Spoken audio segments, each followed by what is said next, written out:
Hi there, thanks for checking this out. My name is Nathan Cordiaca. I'm with eThere Live. We're the streaming and broadcast division of Soundbox Productions. When you're organizing a virtual event, there are a ton of different options of how to go about it, and it can be a little overwhelming. So what we're gonna do is run you through a quick example of one way to actually handle a lot of moving parts. This is more for something with a lot of speakers, a lot of panelists. And so we're gonna take a look at the Mindpath conference. And what's actually happening is we're running two separate Zoom meetings. So one for talent, one for audience, and in the middle is our broadcast control room. This allows us to roll intro videos like this, commercials, sponsor reels, anything like that. It also allows us to cue our talent. We can have them organized and ready to go in the back end before the audience sees them. So here we've run the video and we've cued Pat in, we've counter down, so 5, 4, 3, 2, 1, and Pat rolls on screen. We can run her lower third here, and we've got some conference branding down in the bottom corner. You'll notice here in the background, this is the just kind of a generic animation that we roll throughout the whole event. It matches the intro videos, the hold screens during breakouts and stuff like that. And so it really just kind of visually ties it all together.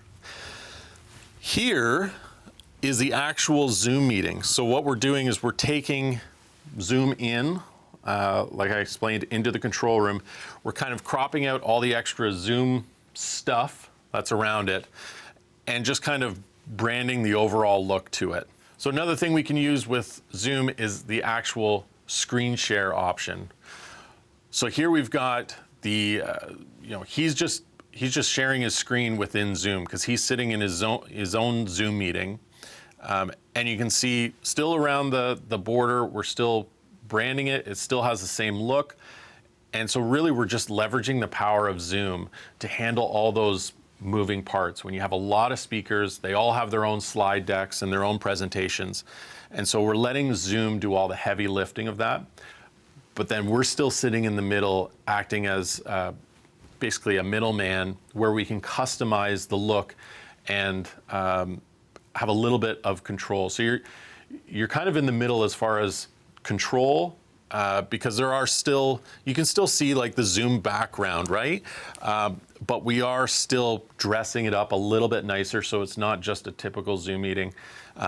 As well, we're really just trying to polish and round the corners of everything. So there's, we're talking to talent in the background while the audience is watching a video, or they're on a hold screen with music waiting for the next session to begin.